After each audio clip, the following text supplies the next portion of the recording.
Hey everybody, welcome to another episode of the Brief Nerdity podcast. I am Ryan, I'll be your host this week. Joining me once again is my co-host and good friend Trent. Hello.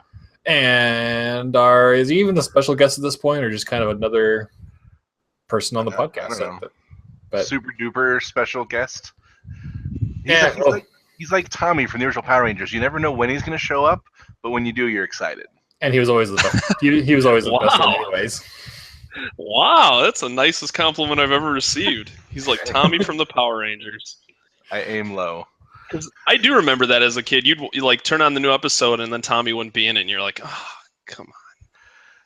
Pretty much, because he would show up in the opening credits and be like Tommy or something as Tommy. And I'm like, yay! So I'd be like, oh, I lost my power, all like struggling. Right, and there's always a letdown when it's one of those episodes where he's just like has a couple speaking lines and doesn't fight because he doesn't have his powers anymore, and you're like, oh, what are you doing to me, show? You're messing with my little heart. My little heart. Even as a kid, you recognize the fact that you have a child heart. That's right. I was going for the fact that I was physically smaller back then, but that's fine too. So anyway, welcome everyone. It's TJ, by the way, in case anyone missed that. Yep, and the T stands for Tommy. That's right. Tommy Jr. No, it's funny. Because he's that old now. I used to draw a lot as a kid. That's actually, I've kind of fallen out. After high school, I stopped drawing. I used to be pretty good, but when I was a kid, I would draw, and me and my best friend at the time, we would draw us. Like, we almost had like a little comic book, and like we were the characters, but I would always draw myself in a green vest with no shirt on under it, all because of Tommy on the Power Rangers. And I like had no muscles or anything. Doesn't matter. But I was like, man, I look so cool in this. I would never wear it in real life, but I look so cool in this. All right, then. So, yeah, there you go. All right, that's our show. Thank you. We'll end with that mental image. Thank you for joining us. All right. Let's get into our round robin then. Take them away, toys. What? Simpsons joke. All right, favorite reality show ever. What? Yeah, so I was trying to channel Grandpa yelling at the clouds, but it didn't quite work. This is great in my head, though. That's one of my favorite Simpsons things is the THX sound in the theater. And Grandpa, turn it up! Turn it up! You do a pretty good voice of him. That's good. That's pretty good, Abe. All right, well, let's go with our favorite reality show. Since I probably have the least interesting answer, I'm going to go first. Just Survivor. I still consider it to be not the first, but the first widely popular reality show. I mean, obviously, MTV had like Real World versus Road Rules and stuff like that, which was totally reality shows, but I didn't like those. But Survivor just really like when I remember it came out, they're like, "Is it a game show? No, it's something more," or something corny like that. And yet, legally, it is a game show. Yep. And so, but yeah, and it was just so new and so different at the time, and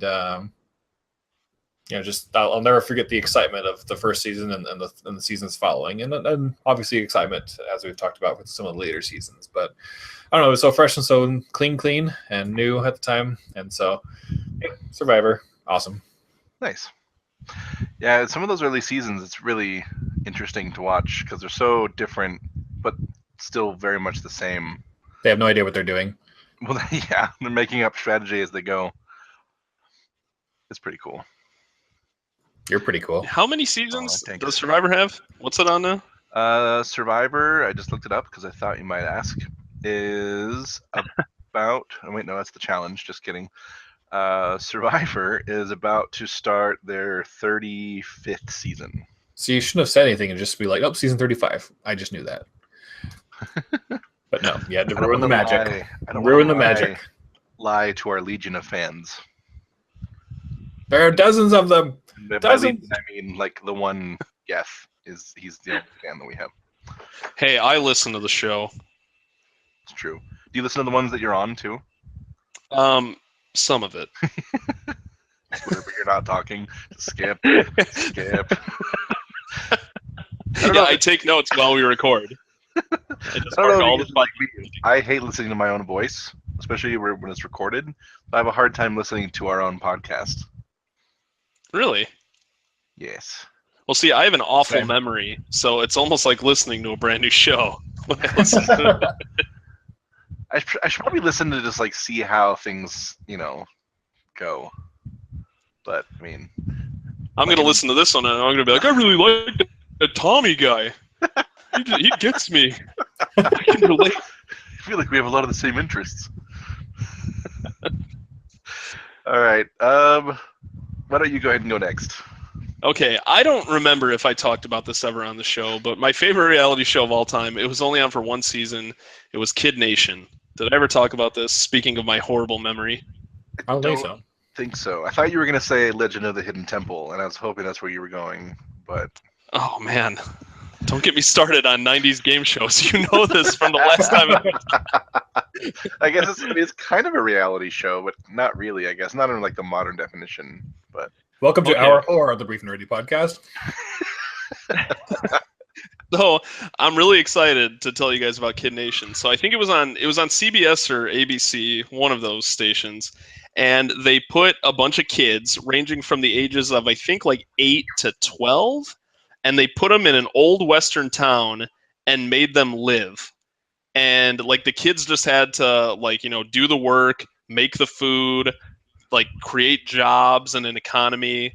And it was the greatest thing I've ever seen in my life. like Utopia, but with kids. Yeah, and like old western themed. And these kids, one of the best parts about the show is they would have a challenge for them, and then the prize would be something really useful that they could use that would just permanently help them, or something fun like a water slide or like a pizza party. And it was so awesome seeing the kids take like the one time like useless thing over something that would benefit them for the rest of the season. I mean, it's still hard to, even to this day, to turn out a pizza party. Well, yeah, that's true. But yeah, it was such a weird show, and I mean, obviously now after talking about it, you could see why it only lasted one season. I think if it was on nowadays with the internet like booming and stuff, I feel like it would get renewed instantly. One of the funniest things I saw on the show, they made their own economy. This kid saved all his money. He was saving it for so long, and he spent it all on basically a pimp coat, a hat, and a cane. What? And he was like this little Jewish white kid, and then he was saving all his money for that, and he got it, and he would just like trot around town wearing that stuff. Like he wouldn't do anything inappropriate. He just wanted to look like that. He wasn't even pretending to be like a pimp or anything. He just liked that look. If I could find a clip from it, That's I will send it incredible. to you guys. So look it up, Kid Nation. It was a Nation. treat. Outfit. Good choice. That's awesome. Never even heard of this. Kid Rock Pimp Nation. Mr. Pibb Nation? That was the second season. They changed the name. And there were no Oh. kids. Nope. 0. All right. So I guess it's my turn then. Yes, you are the reality TV master. I am a little. See, okay. Well, at least Ryan took Survivor off the board, so that takes off one of my favorites. So, You're welcome. favorite ever. This is difficult. I got him into Survivor a few years ago. He did.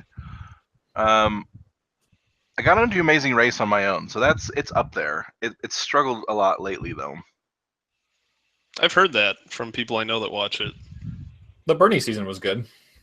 Yeah, didn't like the winners, so it made it hard to watch the end of it. But Yeah. Did you say the Bernie season? yeah, I just pictured like a weekend at Bernie's theme season where all the competitors had to carry a dead body around and convince people that it wasn't dead. oh no, oh man, That no, would there have been was. better, I think. We're both fans of Red vs. Blue and Bernie from Rooster Teeth. Well, we're friends of Rooster Teeth and Red vs. Blue, and Bernie and Ashley from Rooster Teeth were one of the teams. Oh, okay, gotcha. They basically had an internet celebrity season. Yeah, like famous So- YouTubers Oh. and web creators and stuff. Oh, well, that's neat. Anyone Yeah, else it's a good notable season. on there? It was actually a surprisingly good season. Let's see. I don't remember the names for any of them because I don't know YouTubers very well. Crap. While you're thinking of them, Trent, I'll tell TJ the funny story that happened. Like a few weeks ago, Trent sent me this from VidCon. It was like the big main panel, or so to speak. And at one point, toward the end of the panel, the panelists, who were they again? It was the Try Guys. It was the Try Guys. Do you know who the Try Guys are? No, I do not. Oh my Yay! High five, TJ. What is and wrong so, with you? And so, they start doing impressions. I mean, first they start talking about viral videos from all the way back in the early internet, and so stuff I knew constantly. I mean, the Maya he and peanut butter jelly time. They just started going through the years And Hamster Dance and all those good things. Yeah, and then they get to 2015, 2016, and then they just start doing impressions of all these YouTubers back to back to back to back. After number 40, I'm I don't know who any of these are. Including the Try Guys themselves. Yeah. But it's so the Try Guys, for those of who's listening who also don't know, they're 4 BuzzFeed contributors who make videos and they try things, and so they're known as the Try Guys. Guys try blank, stuff like that. Things. Oh. So I mean, and their videos are all very funny, and they've kind of become their own thing at this point. So I told Trent and Mr. I'm well, thanks for making me feel colossally old. All these young kids and their YouTubers and stuff. That's okay. Yeah. All you got to do is go find the top 10 most viewed videos on YouTube and be like, I don't know any of these videos. Pretty much. So, okay. So I think I'm gonna have to, getting back to the actual round robin now. I think I'm gonna have to say the challenge, because it is just really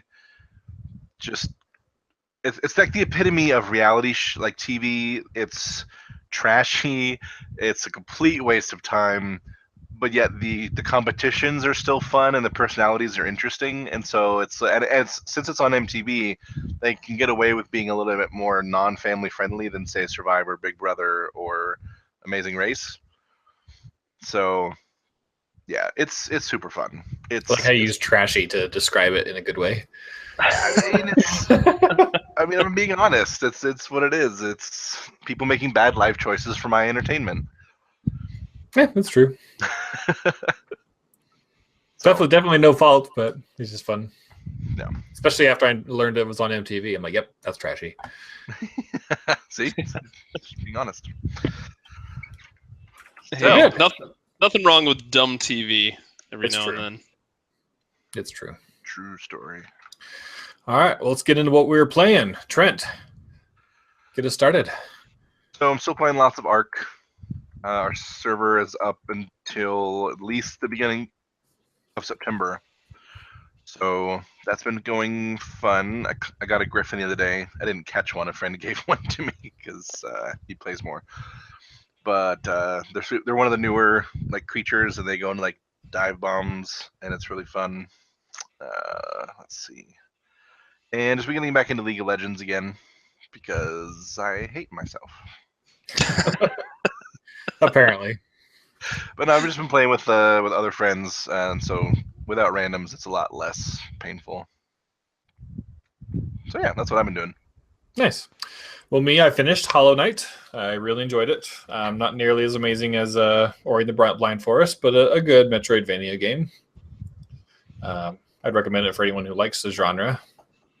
Well, hey, not to interrupt, but Hollow Knight, it reminded me of something I wanted to tell you guys about, and the listeners too. Have you guys ever heard of IndieBox? Nope. No. It's kind of like one of those monthly subscription boxes, but it's cool because every month is themed around a different indie game, like one game. And I think Hollow Knight was this past month. But yeah? You get it, yeah, you get a physical copy, and you also get the download code. I think it's it's not locked or anything. What's the word I'm looking for? No DRM. Yeah, there's no it's DRM free. But then it comes with a bunch of stuff just themed around that game, and they make sure to pick games that are actually really well liked and popular. So yeah, look it up, because I know that's the one problem with those Loot Crate and stuff like that, the months can be really hit or miss. So you're really taking a risk every time you pay for the month. Yeah. But with Indie Box, though, since it's all focused on like a specific game, and I think you find out the game ahead of time. I think it's really cool. I've never had it, but I've just seen like videos, like the unboxings of like previous ones, and it always looks like really, really good stuff. So I think something you guys might want to check out. Yeah, I'll have to look into that. It sounds really cool. Yeah. So, but continue. I tried Transistor out. It's Supergiant Games' previous game. They just released a new game called Pyre, and it's been kind of in the news lately, a lot of discussion about it. And so I was like, well, I didn't think Bastion was super great, and so I'll try out Transistor to see if I like it and see if I want to move on to the newest game, Pyre, to see if it's any good. But I don't really like Transistor, so I gave up about an hour into it. I was just super bored. So. Well, I did the same thing, actually. I really liked Bastion. I liked it a lot. I think I got all the trophies on Xbox when it came out. I really enjoyed it, but then I played Transistor maybe about a year ago, and yeah, I played for like an hour, just like you, and I'm like, I don't want to do this anymore. Yeah. So, I wouldn't say I didn't like Bastion. I just thought, I thought the only thing it really had going for it was the narration. Everything else was pretty vanilla, I guess. Sure. But it was one of those games, like, yeah, I mean, the narration and stuff was cool, but it was like kind of mindless. Just one of those games where you kick back, just shoot a bunch of stuff. So yeah, but yeah, I could not get into Transistor though. Oh, good. I'm glad. I wasn't able to finish Bastion. Yeah, well, I'm glad. Yeah, so no. I'm glad that at least someone agrees with me. I always feel bad when I stop a game, but I'm trying, kind of like you guys helped me through my therapy of stopping TV shows. I'm trying to start to do the same thing with video games, to where if I'm not enjoying a game, not forcing myself to play through it. My backlog is big enough as it is. Yep. And so, yeah, so I like Transistor. I didn't really enjoy it. Yeah, there's a lot of people. Like, game got a lot of praise and stuff. A lot of people really liked it, but yeah, just was not for me. And then, as I mentioned, or me. Like I mentioned earlier in the podcast, I had let someone borrow my Link Between Worlds and had no idea where it went off to, and so I ended up buying another copy. And then, as I bought it again, I'm like, I'm gonna play it again since I haven't played it since launch. So, and it's in my top 5 favorite Zelda games. Yeah, that's another game I've been meaning to replay because I've only played through it once. I 100%ed it though, and we've talked about it before. Like, I absolutely love that game, and I feel like not enough people have played it. So, I don't want to turn it into another Breath of the Wild hating session on my part, because I definitely didn't hate it, but it's just I felt, it took Zelda in the direction I don't prefer. So going back and sitting down and reminding myself of what a near perfect Zelda game feels like and looks like made me happy. Yeah. No, that's actually, I hope like Nintendo releases another top-down Zelda for Switch. Like, I would love to see one with like, great graphics, full HD and stuff.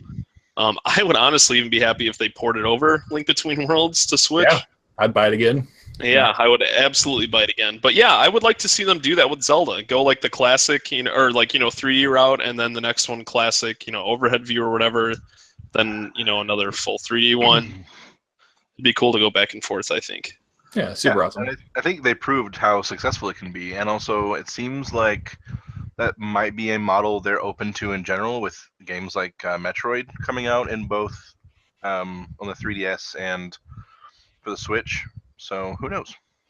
Yeah, I really hope Metroid like sells in gangbusters, just to show Nintendo like, yeah, we never stopped wanting this or liking this. Yeah, I'm definitely planning on buying it as soon as it comes out, which is when again? Just a few weeks. It's on my list. September 15th. Oh, there it is. Ooh, that's right before my birthday. Yep. There you go. Happy birthday to me. Crap, is that copyrighted? Not anymore. Haha. Woo! Seriously, it's not anymore. It's we fun. can sing all the happy birthday we want. I copyrighted it, so you owe me 5 cents. Dang it. All right, fine. All right, I'll well. Venmo it to you. So TJ, on to you. What you been playing? I have still been playing a lot of Splatoon 2. That salmon run mode that I talked about, they've kind of set it up to where it's available every other day. And like I talked about before, I wasn't sure how I felt about that, but it's so addicting, and you get like really good rewards from it every time you play it, that now I'm kind of just accepting it because I almost appreciate it more when it is available. But yeah, that's a lot of fun. I'm still Nice. loving that game. I beat the single player campaign. That was a really good time, and there's a lot of reasons to go back and replay the levels with different weapons and stuff. So there's just a ton of content to that game. Like, I can't recommend it enough. Yeah, I love that. I beat the main story in Miitopia, and that took way longer than I thought it would. That game is absolutely huge, and then it's one of those games where when you beat it, it unlocks almost like a whole nother game where you don't like start over. You continue your file, but then like all these other new places open up. Like, so I have no idea how long the actual full game is, but I'm still enjoying that. It's a perfect pick up and play game, and it's one of those games where if you didn't import your own Miis, like your friends and stuff, it really wouldn't be that great because it's kind of basic. But just having your friends and people you know in there and just seeing them do like random, funny stuff, it's still holding my interest. So I really like that. Yeah, it's actually a cool idea that they did that. Yeah, I just wish it didn't come so late. Yeah. Because I mean, like the Switch has Miis, but it doesn't really use them at all in games. Like, you use it for like your icon and stuff, if you want. But yeah, I don't think any games have even incorporated like the Miis. So, and it's even to make a Mii, it's like hidden away in the settings menu, so it's not like up front. So I don't know. I don't know if the Miis are going to go away eventually or what. But yeah, this is a really cool way to use them. Yeah, I'll be honest. I didn't even know that was still a thing with Switch. Yeah, it's still in there. It drives me crazy when I have friends on my list that don't have their Mii as their icon. So, I'm sorry. It's okay. Yeah, but then last but... Oh, what's that? Sorry. No, go on. I was going to ask, are you using the Switch voice chat app with Splatoon? No, I know you guys talked about that on an episode that I was not on. I use that app because the app for Splatoon is awesome, but I do not use the voice chat. I didn't even try it. Like, there's no need for it for me personally. I hope it gets better, but in its current state, like, I can't see anyone realistically using that. So you're just not chatting at all, or do you hop into Skype or Discord? Oh yeah, I do. Yeah, I do Skype or like PlayStation Party chat, just depending on how many people I'm playing with. But my buddy John, me and him play like that's Salmon Run a lot, and then like we've just been doing like FaceTime audio and just talking that way. So nice. Yeah, but that app, the app for Splatoon, you could do some really cool stuff. It tracks everything you do in that game, and then there's exclusive gear that appears like every couple hours. There's a whole store. And then you can send it to your Switch and then buy it in the game. And the only way to get some of that stuff is through the app. So it gives you a reason to check that app like, 4 or 5 times a day just to see what's new in the store. That's cool. So just to clarify, this isn't a Splatoon specific app. This is just like the app and has some cool Splatoon stuff in it. Yeah, correct. So it's the Switch online app, and then Splatoon is the first game that uses it. So there's spaces for other games. So I'm guessing like you won't have to download an app for every game. It's all just going to run through that. That's cool. Yeah. So, but yeah, that voice chat, just the fact that you can't even shut off the screen on the that's phone. just really, really terrible. And I don't understand, like, there are other apps that use voice chat on Android and iOS where the screen can, lock and you can still talk to people. Yeah, I don't get it, but that kind of makes me hopeful for the fact that Nintendo delayed their paid online service until 2018.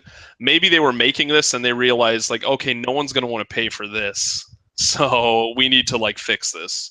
But on the other end, I could also see them not fixing it at all and just keeping it the way it is. Who knows? But we'll see. Only time will tell. Yes. All right, now tell me about Sonic Mania. I've been dying to hear about it. Yeah, last but not least. So I was a huge Sonic fan back in the day, like when I was a kid. Sonic 2 is still like one of my favorite games of all time. And I know those games get a lot of crap from people. You either like love them or hate them.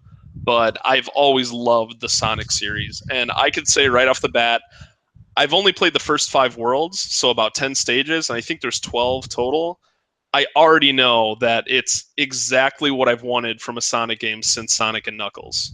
So it's so good. Like, they nailed it. They absolutely nailed it. Nice. It's not going to be a game where if you didn't like Sonic before, it's not going to like win you over.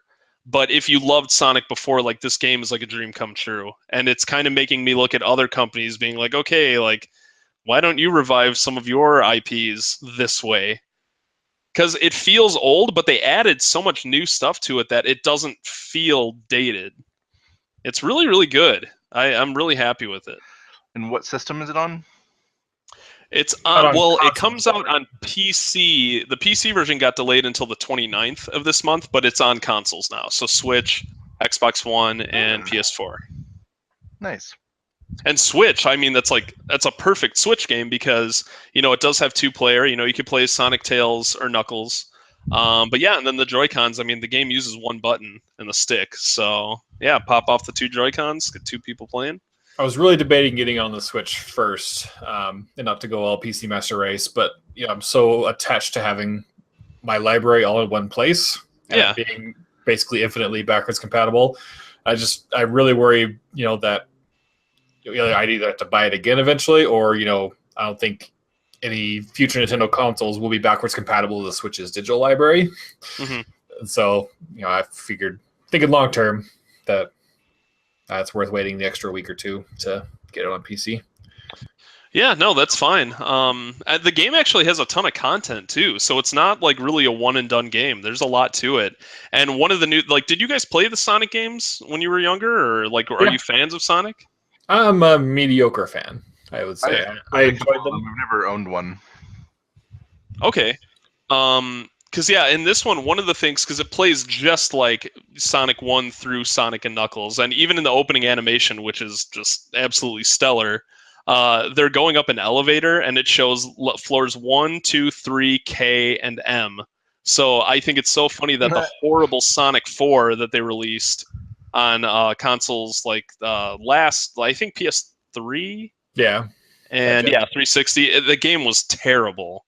Absolutely terrible. I love how they're just completely ignoring the fact that ever even existed. And see, it might be a slightly controversial opinion, but my favorite Sonic game, even over the originals, is Sonic Generations.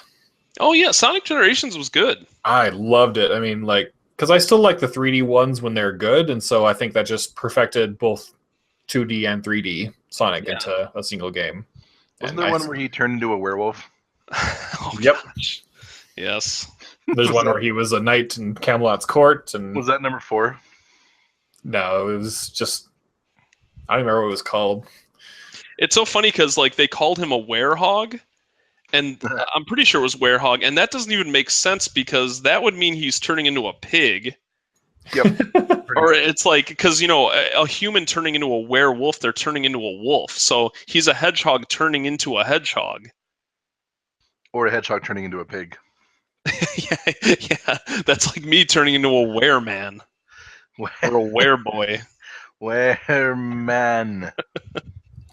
Yeah, but I'll still, to this day, I think I did just literally a month or two ago, I'll just download Sonic Generations in my Steam library again and pop up and just play a level or two because of how good it is. So. Oh, well, that's good. Yeah, I'm glad you liked it. I really think that was Sonic's saving grace. I think that was the last game where fans were like, okay, this looks promising. This is the last shot we're going to give it. And yeah, it delivered. Yeah. I bought the collector's edition. I'm kind of cutting back on collector's editions because so much stuff I get in, I'm like, oh, this is neat. And then I put it in my closet. But this collector's edition, for the price and everything, the statue is gigantic. It's just made of plastic. It's really lightweight, but it just looks cool when it's displayed. And it's absolutely huge. And when you press the power button on the Sega, it's Sonic standing on a fake Genesis, but a life-size Genesis console. When you press the power button, it goes Sega. So awesome. And it comes with a fake Genesis cart of Sonic Mania, and when you pull open the bottom, it has a metal ring inside. So it's pretty. That's way cool. Nice. Yeah, but unfortunately, it came with the digital copies across all the platforms. So. I mean, if you're complaining about space, it sounds like you just need to hang more shelves in your new house, is what I'm hearing. Yep, that's exactly what I'm going to do. So, I mean, problem solved. You're welcome. Yeah, but not to talk about Sonic Mania too long, but there is one thing I have to mention about it that I think is the funniest thing ever. So the game is filled with Easter eggs and throwbacks to not only just the old Sonic games, but just Sega in general. There is one part in the game. So last year they had a live event to debut Sonic Mania. That was a live stream. They had like an event where they invited people and like people got to play it for the first time. They showed off, the trailer, talked about the gameplay. It was a big deal.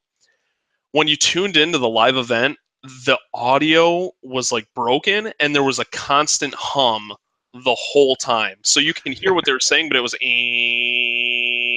the whole time, and they never fixed it. And the chat rooms were going crazy, like, what's going on? Why can't you fix this? Became a big deal. In the game, there is a stage called Studiopolis, and when you fight Dr. Robotnik, there's a big TV screen in the background, and when it turns on and it's playing Dr. Robotnik's feed, if you listen, that hum is playing the whole time that TV is on. That's awesome. So they're making fun of themselves, like they're trolling themselves. And I'm like, majority of people are never going to understand this, and they're going to hear this and think the game's broken. But it's just such an inside joke. I had to give a shout out to that one. Well, that's what happens when you have Sonic fans make a Sonic game. Yeah. Because we talked about Sonic's Twitter account and how incredible it is. I think we talked about that on the show. I think we did, yeah. Yeah. Is it as good as the last Blockbuster's Twitter account? It's up there. It's up there. It's a good one.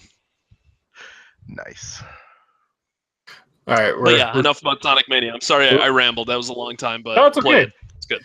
So we are going a little long. Let's quickly just kind of go through what we've been watching. TJ, kick us off. Yeah, I started Defenders. I know you guys finished it, but I finished the first 2 episodes. I'm not sure how much we're going to talk about it, but I mean, I'm liking it so far. I'm curious to see where it's going to go. I just felt, especially after the first episode, it felt like I was watching 4 different shows, like almost like I had them on 4 different channels, and I was just flipping back and forth through them. But by episode 2, they kind of start meeting up. So yeah, I mean, I like it so far. I'm not blown away, but I'm definitely going to finish it. Yeah, it definitely has that feeling in the beginning. That gets rectified. Okay, good. It gets a lot better once they actually team up and are doing stuff with the 4 of them. Yeah. Okay, cool. Yeah, so just we started watching that, and then my wife and I, we still watch Big Brother. That's on like 3 or 4 times a week, depending on the week. But yeah, that's pretty much it. Haven't been watching too much. Same here. I also watched The Defenders. Watched all. Spoiler-free impressions are: it was good, but not like groundbreakingly good. I would put it above Luke Cage and Iron Fist, but below Daredevil and Jessica Jones. In my opinion. The better things about it were the chemistry between the 4 of them were pretty much amazing at all times, depending on who was talking with who. It was just really great to have them all in a room and just watch them go. Every scene like that was extreme. Favorite thing about it. Some critiques is that I really felt they didn't use Sigourney Weaver to the best of her abilities, I guess. They didn't really give her much to work with, and her villain just ended up being a super weak Marvel villain, not physically, but just thematically, I guess I would say. I was just really expecting just Sigourney Weaver just to just not drop a bombshell, but just be like, holy crap, kind of thing. But it, never really happens. Pretty much what you've seen in the first few episodes, TJ, is pretty much what you get from her. Oh, okay. Throughout the season. So it's like, oh, okay. But yeah, overall, still really good. Getting a little close to spoiler territory, I think. Sorry. That's all good. I mean, I've seen it already. But... would you consider that too spoilery, TJ? No, I think that's okay. But yeah, maybe just slow down a bit. Slow your roll. Well, speaking of slow, I finished season 1 of Leftovers. Okay. And was thoroughly confused for the first 40 minutes of season 2. Okay. Episode 2 of season 2, it gets back on track. I thought the same thing when I saw season 2, episode 1. I'm like, wait, is everyone just gone now? Are all the characters from season 1 just not here? And then you'll see. Well, I was walking by and Ryan and Maggie were like, "Do we have the right show? Like, did you click the right show on the streaming service? Like, what is going on?" And the intro was different too, and so the intro seemed like it was still the same premise of the show, but Yeah. No, don't worry. It is. Starts It off is. with You'll with a cave woman, and we're just like, what's going on? see. Yeah. Yeah, I think that threw everyone off, but I am. I'm glad you're confusion. sticking with it, though. But I like the end of season 1. I mean, that's what kept me going. You know, pretty much everything from the cabin on was interesting to me. Okay, good. Especially the flashback episode. The episode that was a entire flashback. So Yes. I agree. Yes. gave a lot of good context. Thanks, Trent. Glad you agree. That cabin. I've not seen the show. Oh, that is. Are you talking about the actor or the character, Kevin? When I said cabin. Oh, I thought you said Well, the main guy's name is Kevin. I thought you said, there that you go. Kevin. No, I was saying that cabin. No, Justin Theroux that plays him. That's like my man crush, my celebrity man crush. Really? Yep. All right. Well, Trent, what about you? I've been watching.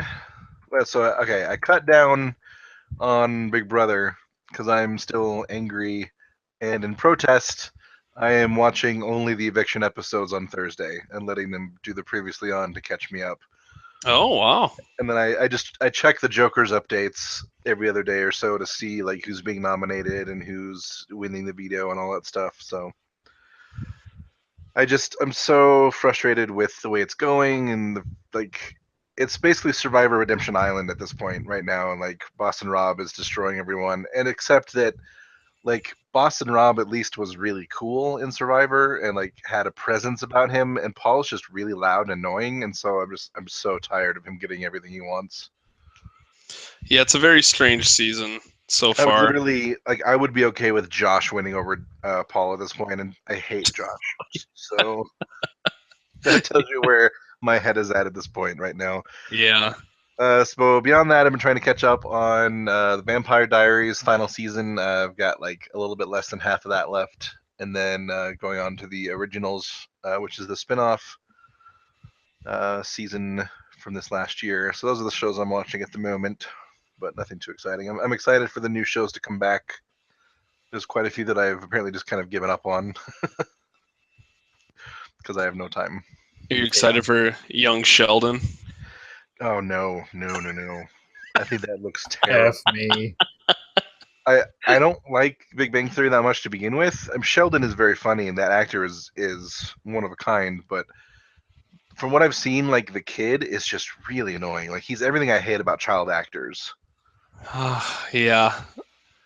I do not like. He can't Big deliver it right. Like all he has is the look.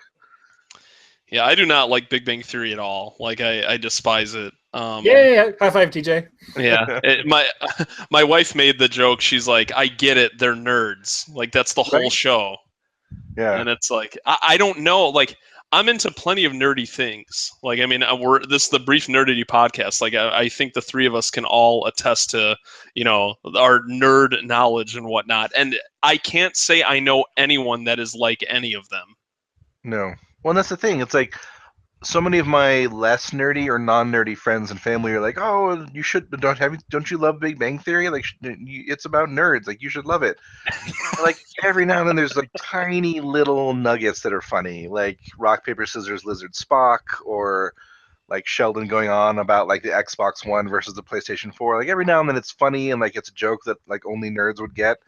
But so much of it is just a caricature of nerd culture, and it's just like nerds are the butt of the joke rather than the ones making the jokes most of the time.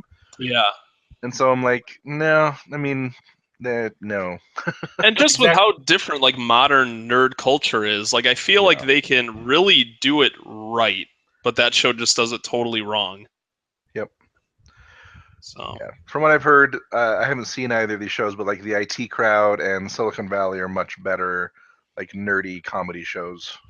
Yes. Yeah, Silicon Valley that like nails it. So 100%. But Young Sheldon, I can't wait for it to be canceled. Yes, thank you. I was like, no, shoot me. I mean, okay, so I watched some of the clips, and some of the other people in the scenes, aside from the kid, are funny. Like, he's in the principal's office, and they're talking about, like, all the different teachers are complaining about what a terror he is, and the teachers are funny. Mm-hmm. Like, every time the kid speaks, I'm like, no, stop talking. Well, at least he's not the main character. Oh wait. Yeah, that's Yeah. Anywho, enough about that. Should we get on to TJ's porn collection? Yeah. Yeah. So I didn't know where to fit this in, and Ayo. so we'll just talk about it right now. So, Sorry. as we mentioned, I moved into a house, bought my first home, Woo. and we had some like a painter come in and like paint and stuff like that. And one of the things he had to do was he had to cut a hole in the wall to install a vent because on the other side is like the furnace, and we needed it to vent in a different spot. So he cut open the hole. And I was upstairs, and he goes, "Hey, TJ, I found your hidden stash." And I'm like, "What?" And I knew he had just cut the hole in the wall, and I'm thinking, like, I have no idea what he's talking about. Like, what did he find? I'm freaking out thinking he found, like, a stash of, like, animals or something.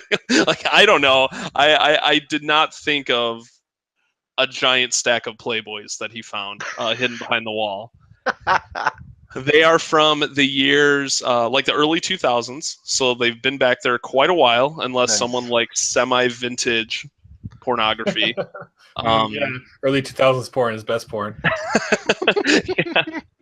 But I was like, that happened, earlier last week, and I just still can't get over the fact that like that's something that you only see in like a movie or like a TV show, and it genuinely happened.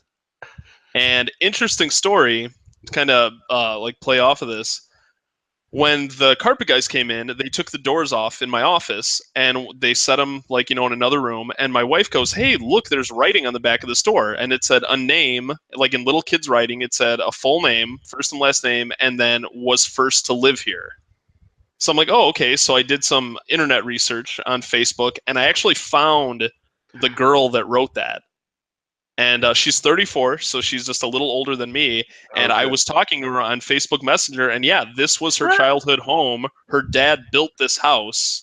Nice. And yeah, so That's she's crazy. asking me, yeah, it's absolutely crazy. So she's asking me all these questions about the neighborhood and stuff. She lives in Arizona now. I was I'm in terrified you were gonna say like I found out that she died in the house and like now we have like a haunted house. Yeah, we've been talking back and forth, and I just recently found out she died like 2 years ago. But yeah, so I thought that was cool, and then I talked to her about that. I'm like, "Hey, you said you had like a brother and your dad. Like, do they know anything about this?" And then when I saw what year, she's like, "No, we were already moved out by then, so no, those are not." Oh, So. the case of the mystery porn is yet to be solved. Yeah, but I'm like, why couldn't you find like a sack of money or something Right? back there? But Well, he wouldn't have told you. Yeah, Yeah, He did. that's what I thought. Maybe he found a sack of money and he's like, oh, well, maybe they know something was back here. So I'll take the money and I'll go get the Playboy magazines out of my car and bring them in here. So, yeah, I thought that was pretty funny. I told you guys before the show, but one of the issues was cracking me up. It was the women of Enron, oh my gosh. which I didn't even know like that Is this existed. before or after the scandal? I think it was after. Huh, Makes sense. So, that's crazy. yeah. But that's my nudie mag story. So, if you have walls in your house, cut them open. All of them. Right now. You plaster everything just in case. Well, it's gonna be started this. Go ahead. Sorry, like was it like between like the sheetrock, or like was it in the vent? No, good Or- question. So right on the other side of the wall is a furnace, and that furnace, like, it's kind of old. I think it's been here actually since the house was built in '89, so it's a bit older. So like that's been there forever. So whoever had these must have put them like behind the furnace. But even when you look at the furnace, like I looked over there, I didn't see anything. So they really had them like wedged back there, and it was probably a stack of like 25 of them. So. It's amazing. It's Yeah. good thing they never like caught fire or anything with being behind the furnace. Yeah, I know. Hey, maybe it was a blessing that we found him. I don't know, but There you I'm go. so afraid to like take a black light to that room. No, It'll be like looking directly at the eclipse without the glasses. it's like the Indiana Jones scene where the faces just melt off. Be like, oh god. All right, so enough about these hidden nudie mags. Well, it's gonna be a fun before we get on to the next one, which is a sad and unhappy story. Yeah, so let's move on to the happy topic. Yep. That might be copyrighted.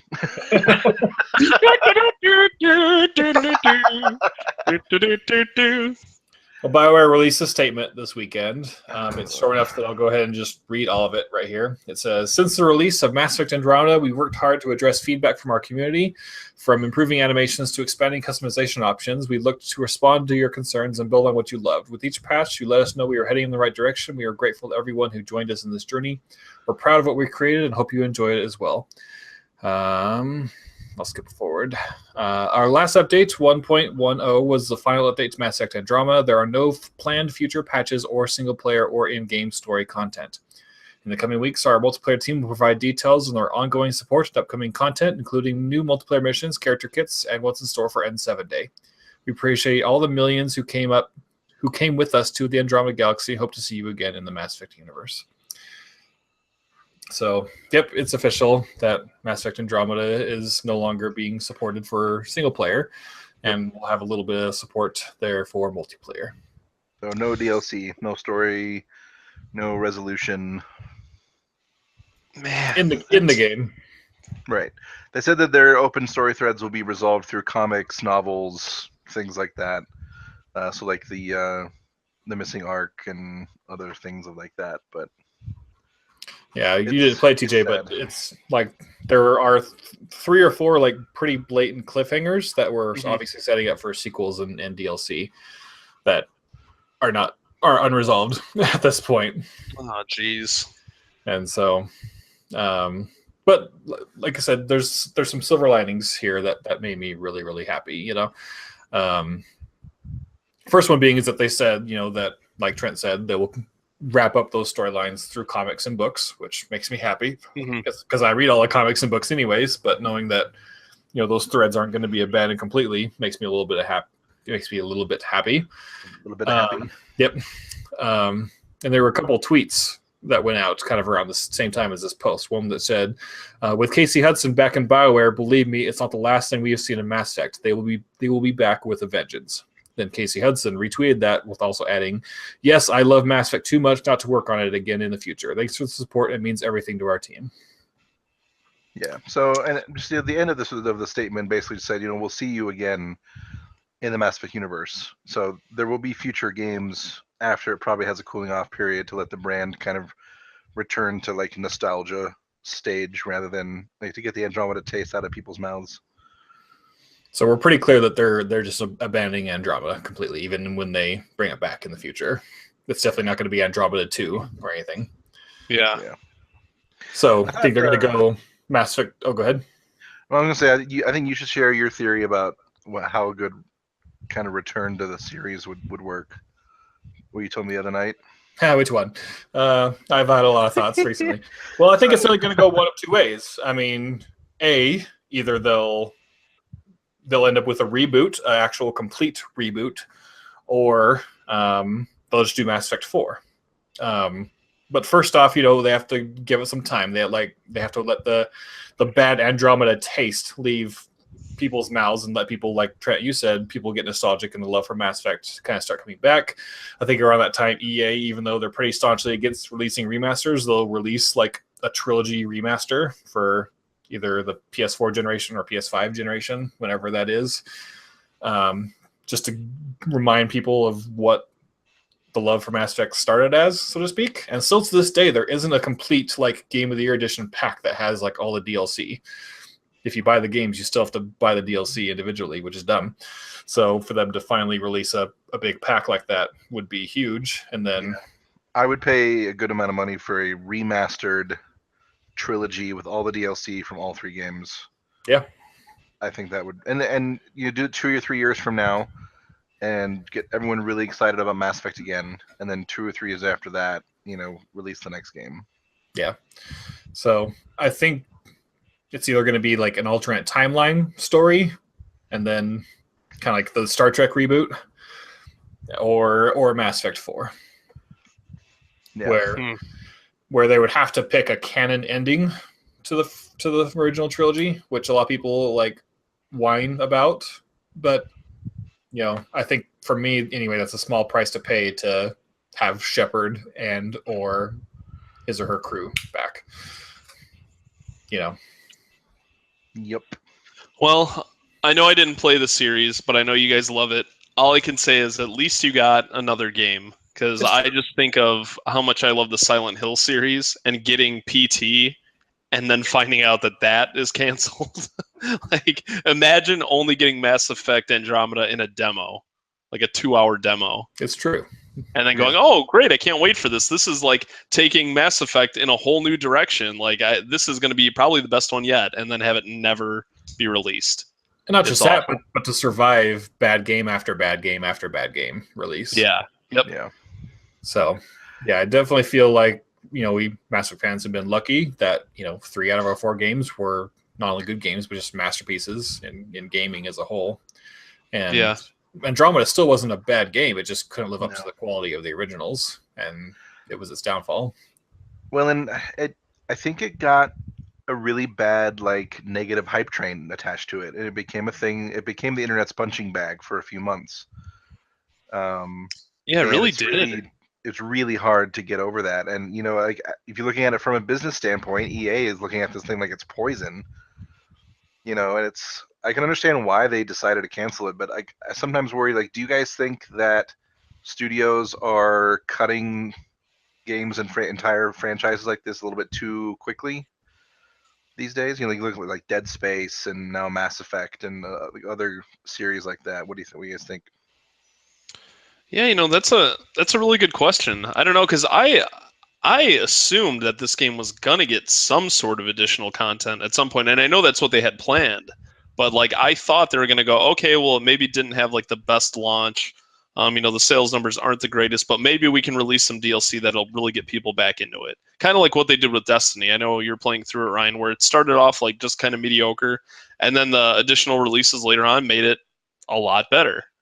So I thought it would at least get that chance, but it's a shame that it didn't. Yeah. It's funny to say that sorry, Trent, that the exact same thing happened to Mass Effect 3. I'm sure even you're aware, TJ, of the ending debacle for Mass Effect 3. That's right. But all of the post-release content they released for it, they gave the ending an extra 30 minutes or so through a free DLC. And then the Citadel DLC it was the very, very final piece of DLC for Mass Effect 3. Most people, either consider it their own headcanon ending, but even if not, people will consider it not only the best DLC ever made, but maybe even has some of the best moments of the entire Mass Effect trilogy within it. Yeah. And so that was had in their mouths of Mass Effect 3, and it's one that elevated the Mass Effect trilogy again just to new heights. Yeah, I don't know whether they just thought that it was too irreparable, or if maybe the studio was just so foobarred that they didn't have anything even close to being ready to work on, and so they just saw it as too big of a waste of money. I don't know. We know the game was highly profitable. We don't know exact numbers, but on EA's quarterly financial call, they said it was extremely profitable and upped their Q1 or Q2, whatever it was, from 2016. It was growth, so it definitely wasn't a financial failure. I literally believe it's just the negative PR surrounding it right now, that they just have to wait for it to blow over and then bring Mass Effect back with a vengeance, like the tweet said. Yep.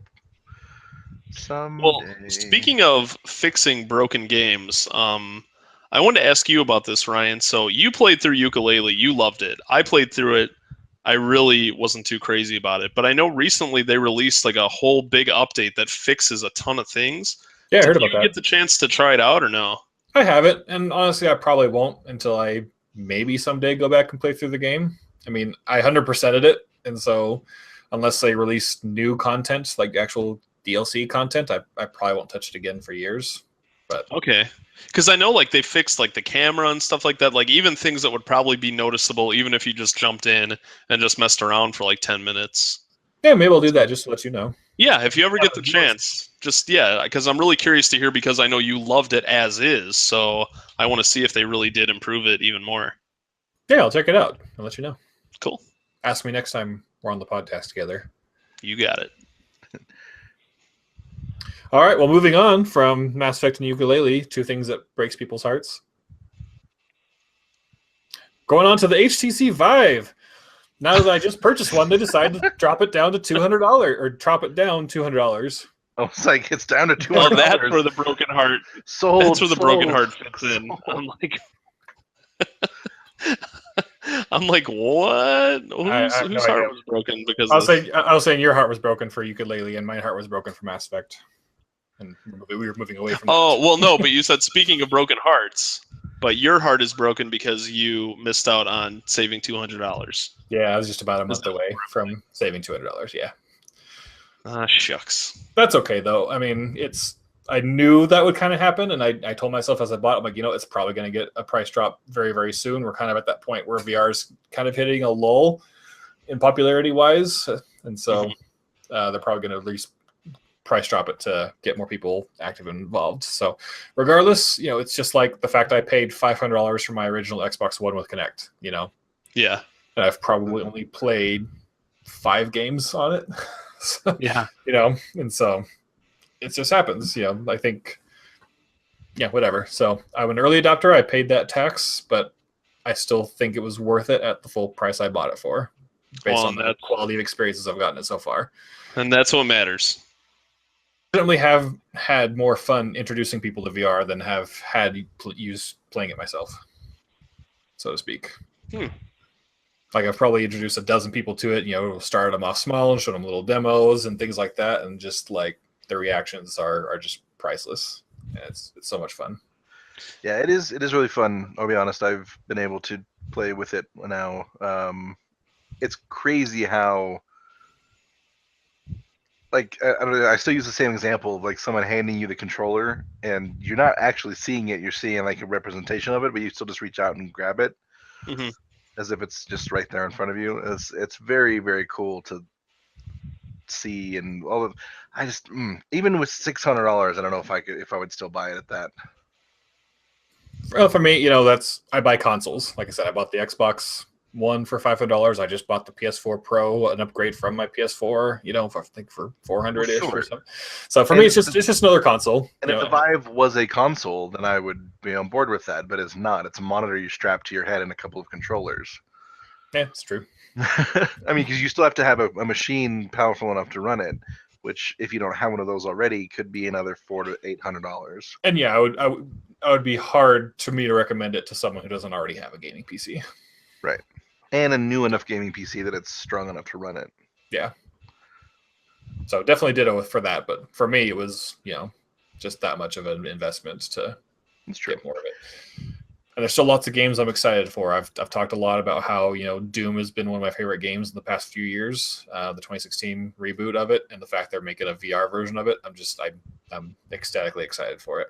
Yeah, I'll be honest, Fallout VR looks like something I might buy it for. And some of the things are just so small. Like there's a Star Wars experience I played, and like the moment I held a lightsaber and then clicked down on the Vive's touchpad and it ignited, I let out an audible squee. I'm not.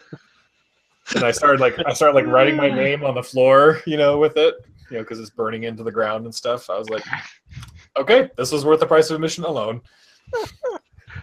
$800 for a lightsaber. Boner. Yep. What? But yeah, so if you have a gaming PC and you're looking to get one, you might not think the price is worth $600, but I do, and I was a VR naysayer for a very long time. And I'm just, one thing that's great about me waiting this long is that I have 2 to 3 years worth of VR titles to download and get into, and I still have a list a few dozen long of games I need to try out. So there you go. I think as soon as it gets down to like 400 to 600, somewhere in that range. But you're looking at 600 right now. Under 600. But I think it's technically $599. So I think I'm still waiting for the next evolution, like VR 2.0, like wireless headsets and stuff. And that's coming. Please. Yeah, there have been strong rumors that's coming very soon. So I'll probably pay again to upgrade to that too. Yeah, because I'll be honest, like the cords was probably the cord that goes like down the back of your head while you're playing was a little weird. Yeah. Yeah, because even PSVR has like quite a few cords and stuff. It's a bit clunky. Yeah. But Yeah, I mean, I think VR is really cool. I'm sure there's a lot of new stuff that they haven't even done with it yet that, will still blow people away. But I don't know, after playing like a decent amount of my buddies, I was like, you know what, I'm going to give it some time. And if, a couple weeks from now, if I'm like really itching to play more of it, I'll get it. And I don't know, I just never had that happen. So. Yeah. Yeah, No, at some I definitely point- don't think it's the future of gaming, like some have claimed. I think it's kind of like the Wii, so to speak. Like it allows you to play games, certain types of games, in a new way. Yeah. Fun, and hopefully the novelty won't wear off like the Wii did. But hopefully it'll continue just to provide those kind of special experiences. But I definitely don't see it becoming like the way to play games in the future. Yeah. Yeah, I mean, there are definitely games, just from the little bit that I played of it, that I really look forward to furthering. Like, as a person who plays tabletop role-playing games, for example, like D&D, having something like Tabletop Simulator, but then enriched with like all of the like embedded rules and dice rolling and everything from like Roll20, say, or Fantasy Grounds, stuff like that. I could see being a really great way for people who were like not in the same city to play those kind of games together and have it be like they're on the same table. Mm-hmm. That I think is one of the really cool aspects of it. I was going to ask, have either of you tried watching a 3D movie in VR? Does the Vive have that capability? It does, but it's not a good thing to do, so to speak. I can't like wrap my head around like how that would even look or work. Like, what does it look like? I mean, it looks like it basically projects a screen, like you're looking up at a screen, so to speak, and it's 3D. But all VR headsets have that screen door effect because you're so close to the pixels. They still haven't got the pixel density small enough to where you can't tell there's pixels there when your eyes are like an inch away from it. And so, I mean, it'd be like having a 3D TV, a 1080p 3D TV in front of you, but you have a screen door in front of it too. So, okay, it's not really worth it, so to speak. Okay. All right. All right. Yet, exactly. So eventually that DPI will be small enough, and the headset will be wireless, and hopefully we'll get there. A game series I really love is coming back. Pretty much the only RTS I've really gotten into back in the day, and that is Age of Empires. Woo! It was just announced today. Age of Empires 4 being developed by Relic Entertainment. It's pretty exciting. Did any of you play much Age of Empires? A little bit. Not very much. I mean, it was kind of a little bit before my time. Like, at the time that it was really big, I was playing like Red Alert 2 and Red Alert and Command & Conquer and those games. So that's why some of the comments of the announcement said like, okay, when does EA announce Command & Conquer 4 as the Well, that's the funny thing is counter? that, like, Command & Conquer actually went a lot longer than people think that it did. Like there were Command & Conquer games somewhat recently. I remember BioWare was going to make one, but didn't that get canceled? I did not know that they were doing that. Yeah, it wouldn't surprise me. I know that they made like a Red Alert 3 and Command and Conquer. Was Generals the most recent one, or was it it's Tiberium something. It's always Tiberium something with those games. But yeah, it's good stuff. Yeah. So I'm excited. I'm not a big RTS player, but I'll probably get this and play this just because it'll be a good little nostalgia bit for me if they do it right. I played Age of Empires on the Nintendo DS. It's the only one I've ever played. Wow. I never played that one. Yeah, I mean, it had like the touch screen stuff to simulate the mouse and everything, and it was a version just made specifically for it. But it was at the time where like it was early on in the DS's life, so there wasn't like a constant stream of releases yet. So yeah, I remember it wasn't bad though. So. Nice. I didn't know it existed.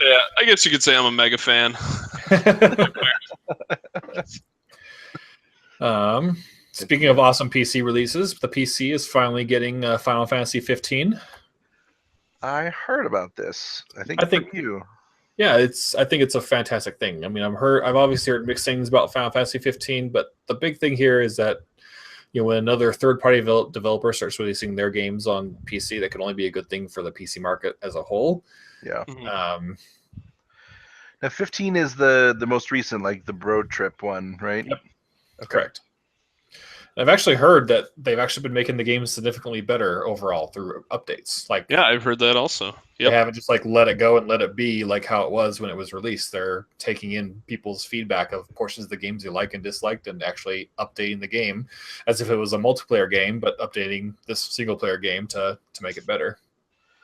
I know quite a few people that played it like when it came out, and they really enjoyed it. But then when they got wind that, because I guess like I don't know how many chapters are in the game, but I guess chapter 13, like when the game was released, was awful. It's pretty like infamous, absolutely yeah. terrible. Yeah. So many people I know, when they found out that they were going to release a patch and like new content and fix that, so many people were like, "I love the game, but I'm just going to stop playing it. I'm going to wait till that update comes out."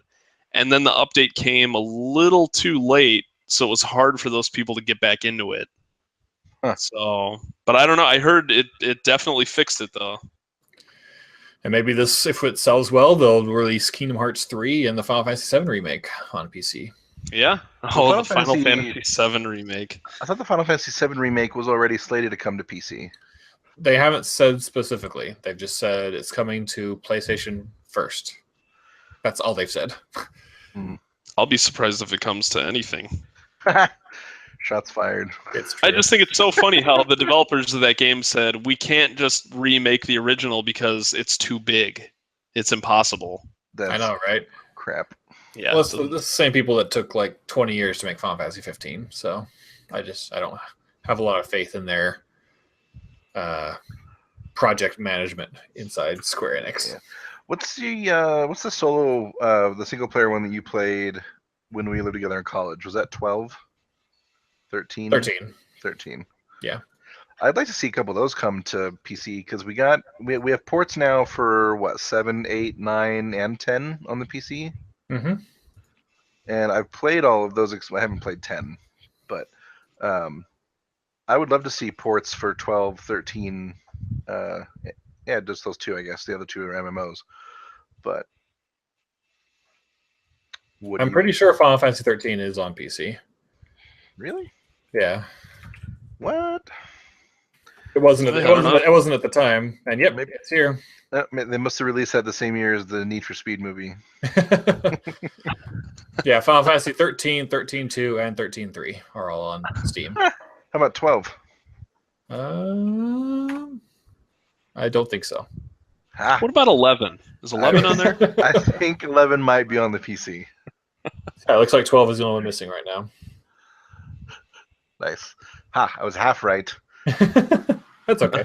But yeah, so thanks Square, and release your future games on it too, please. I heard one of my friends posted on Facebook today. They read that it suggested that you have 170 gigs available. Yep, that's what it said. Or Googly moogly. Yeah, for the install on Steam. FF15? Yeah. Oh yeah, that doesn't surprise me at all.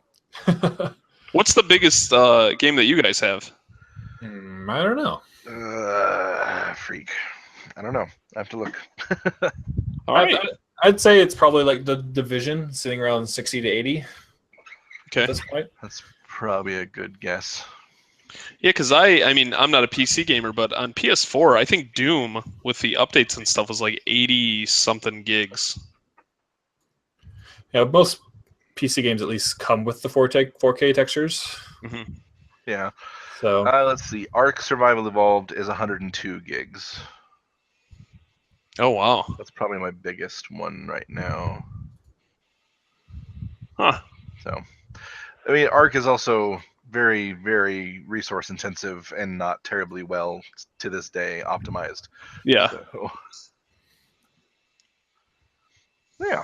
we'll see if it stays that way, though. I'm sure Yeah, it'll be that's true. optimized. That's true. I mean, I don't know. I mean, we've gotten to the point where 500 gig solid state drives are really not that expensive. So, I mean, I think there's just still more. Like, for example, when the first Titanfall game first came out on PC, like I think the game was like 60 gigs total, but like of that 60 gigs, 40 gigs of it was just uncompressed audio. Oh, And so when people were like, WTF, once we like figured that out and they like looked into the files, and so a little while later, EA released a patch for it, like maybe a few weeks down the line, that shrunk the whole game size down to like 30 gigs, 25 gigs, something like that. So Wow. Huh. So I imagine something like that could happen, but who knows? We'll see. So guys, the fall game season is about to begin. No. Tomorrow. I'm so excited and so not excited. At the same Wallets time. beware. Wallets are still destroyed from. Yeah. It practically already has for you since you got Sonic Generations earlier than us. So That's true. Sonic Mania. Sonic yeah, Mania. that's what I meant. Yeah, sorry. Oh, yep. But so I'll just quickly go through my personal shopping list for the rest of the year so far. It starts tomorrow with Uncharted Lost Legacy. And then August 29th is Mario v. Rabbids. Also on August 29th is Sonic Mania. August 31st is the Life is Strange prequel. September 15th is the Metroid Samus Returns. September 19th is Marvel vs. Capcom Infinite. I'm not a big fighting game, but I love me some Marvel vs. Capcom. September 29th is Cuphead. October 10th is Middle Earth. I will probably skip it due to all the microtransaction BS, but I need to wait for reviews first. Like if the reviews give it overwhelmingly positive, I'll still probably break and get it. But if reviews get anything lower than probably a 9, I'll probably skip it for now. October 17th, South Park: The Fractured Butthole. October, We'll see. Yeah, that's true. October 24th, Destiny 2 on PC. October 27th, the Ultimate Media Day. I pretty much need to take that day off at work. But Super Mario Odyssey and Wolfenstein 2, The New Colossus, and Stranger Things on Netflix. And November 17th, Star Wars Battlefront 2. So it's a big list for me. It is. I thought you were just making a list of just the big titles coming out. I didn't know these were the ones that you were interested in. Yep, these are the ones I will be purchasing, besides Middle Earth, maybe. Oh, well, you'll have to let me know how Uncharted Lost Legacy is, because I was very let down with Uncharted 4. I was too. I mean, I wouldn't say it's the worst, but I'd say it's not as good as 2 or 3, so to speak, and just overwhelmingly long. So yeah. The fact that this one's just like a little 7-8 hour experience for $40, I think will make me happy. So we'll see.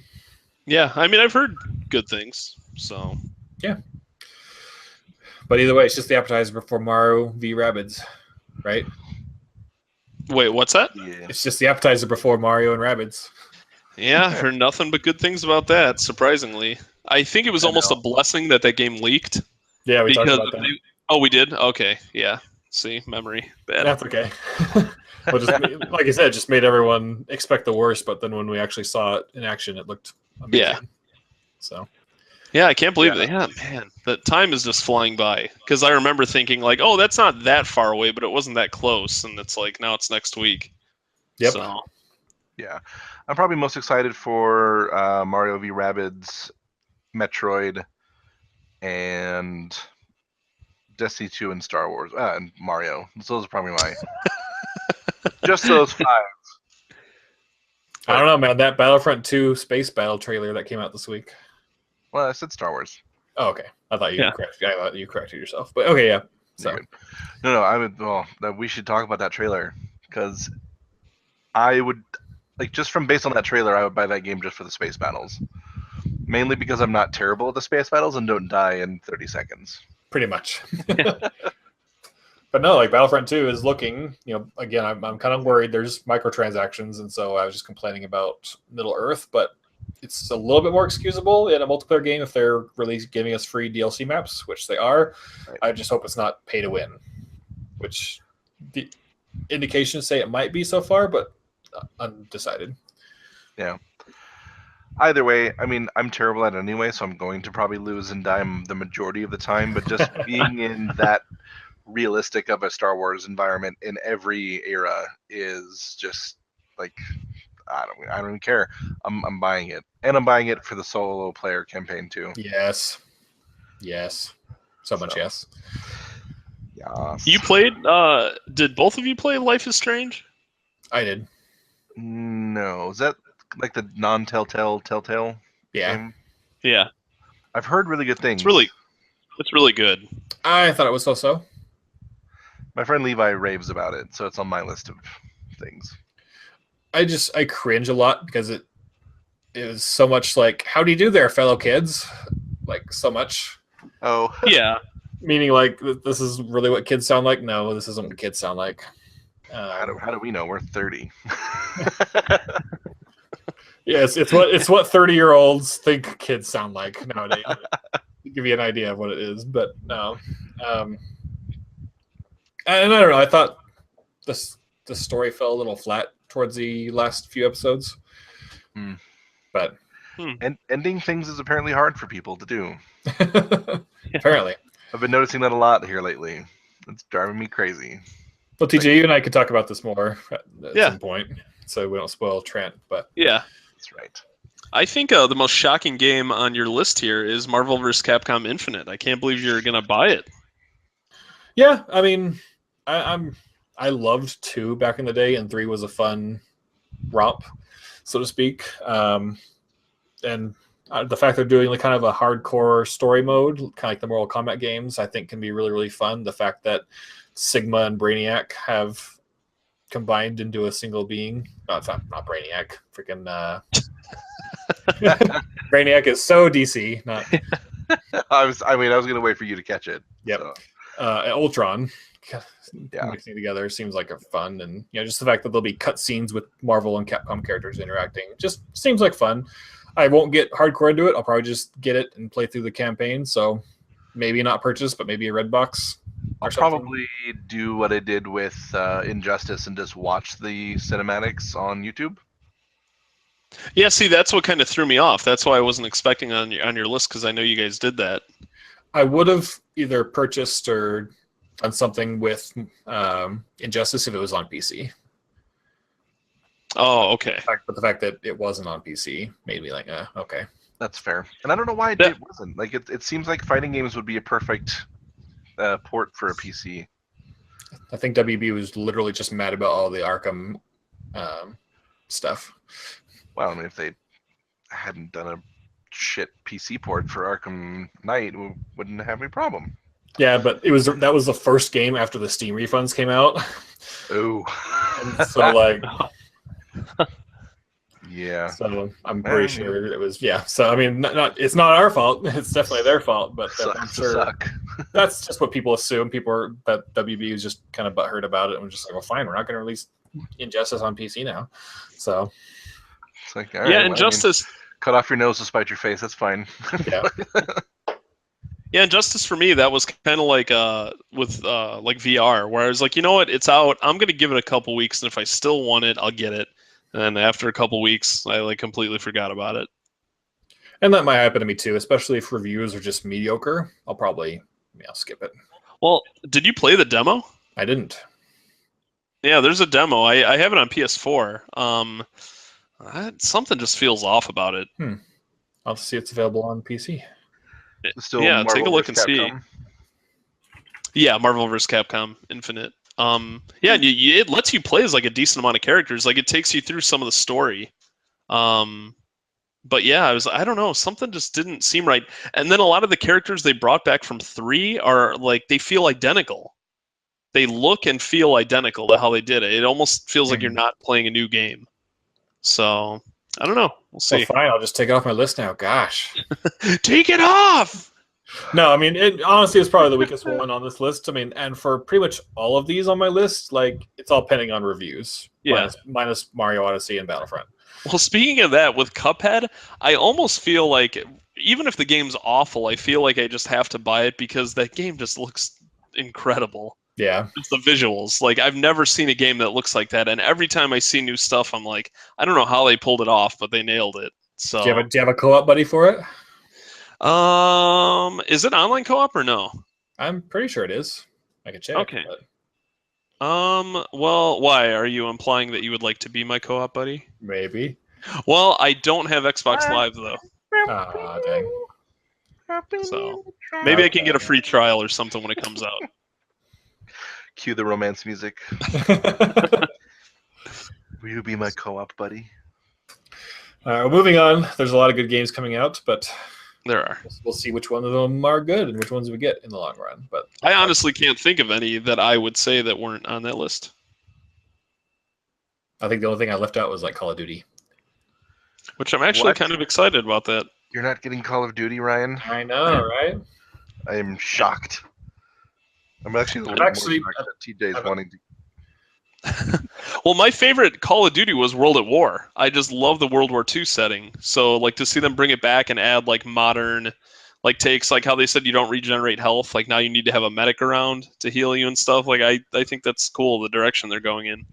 So- Medic. But we'll see. Is And I medic use- a multiplayer role you can be? I believe so. Crap, they added a support role. I might have to play this game. I usually pick up the game later on down the road just to play through the camp. They're not anything amazing. They're just fun, short little popcorn flicks in game form. Mhm. So I still enjoy them. Yeah, I mean, was it Modern Warfare the one that I played, and Yeah. I still to this day I still remember being very moved and impressed by two of the different scenes that are probably very famous now, like escaping the boat at the very beginning and then watching the nuke go off. Well, they just released a remaster on PC, so Maybe I should get it. I'm so bad at FPSs. Is it like a super easy story mode? I'm sure you could put it on easy, and it's pretty easy. Is it pretty easy? All right, well, moving on. So, Game of Thrones season 8 is set to begin filming this fall, which is good news for those of us, especially since so far they've been kind of just saying oh, well, the final season might not come out until 2019, and we're all like, screw you. So, but yeah, it's the fact that it's starting to film this fall, could mean that a potential, late summer, early fall of 2018 is a release potential. Wait, they actually said it might not release till 2019? Yes. Huh? I didn't hear that. Oh, and there's six episodes, right? But they're going to be longer? Yep. Well, it's funny because this, I mean, it matches their schedule from last year in terms of filming later because of the winter stuff that they. So I'm not terribly worried yet. Hmm. It seems like it'd be such a bad idea to delay the final season. Yeah, as long as it takes for them to get it right.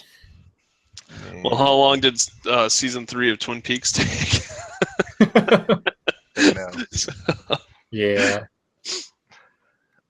Yeah, well, no, that's good. That's good. Yeah, the author is already going to die before they finish. I don't need the TV maker people to die before they finish the show. Yeah.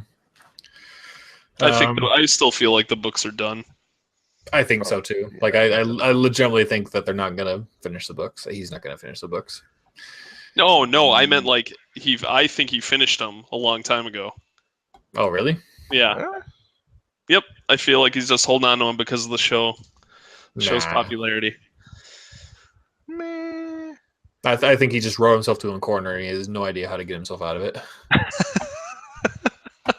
Yeah, I just picture him pacing around his house. What am I gonna do? What am I gonna do? It makes sense why he would give it over to the TV show then and be like, "Here, you finish this crap. I can't figure out what to do." That's what people believe. And then he watches it. Yeah, that's exactly what I had written down. That's what I told them to do. Well, they just in books 4 and 5, they just introduced so many new characters and so many new storylines. The show probably only has maybe half of the characters and storylines going on in the books, and so Oh wow. Yeah, well, it's just back to me when it reaches Wheel of Time levels. I'm sure, but yeah, it's only 5 books so far. Wheel But- of Time was adding new characters and plot threads in book 12, and it only had 14 books. Yeah, so And that was Yeah. after the author died.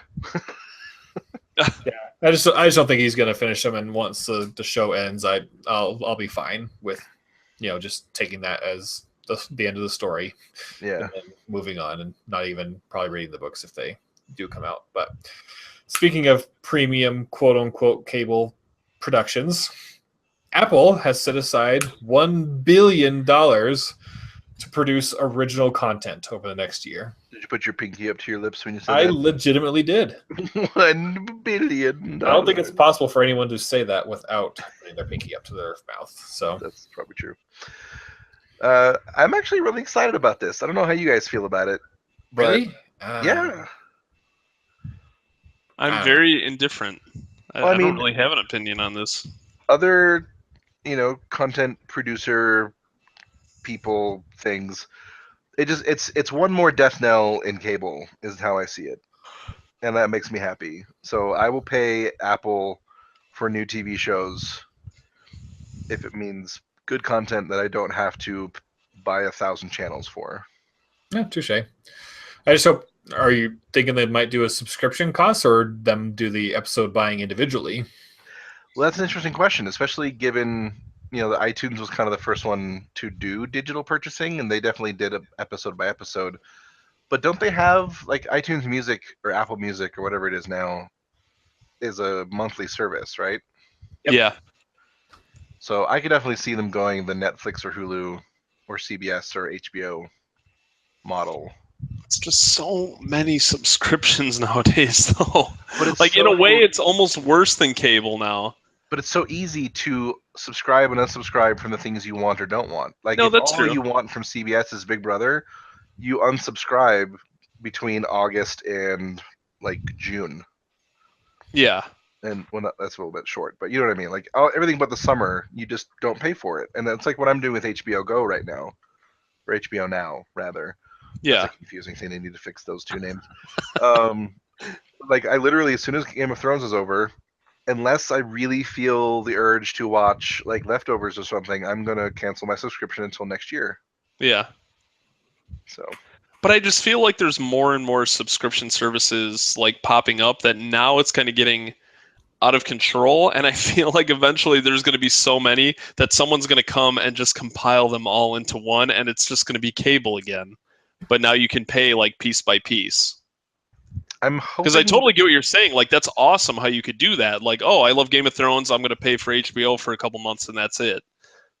But it's just there's so many. It's like I kind of wish you could just compile them into one. Like I know like smart devices have the different apps and whatnot, but still you're jumping around. Like you can't go, oh, let's see what's on, like the upcoming Disney one. Let's see what's on there. Oh, okay. Well, now I want to see what's on Netflix. Like you still have to jump back and forth. Yeah, and I'll be honest, it's a little annoying at the moment to activate or deactivate a subscription. It's not as easy as just like changing the channel or turning off an app. Mm-hmm. I think that's the next step that they really need to do is make it really easy to subscribe and unsubscribe, which of course they don't want to do because then people are going to want to subscribe or unsubscribe. But I don't know. Yeah, I don't know, because like I'm so excited. Like that Disney one that they announced, like that could be really, really cool. But I'm like, man, that's just another subscription I'm gonna have to get. Yeah, It'll be worth it if there's a good original Star Wars show on it. Oh my god, all worth it. Hear my prayers.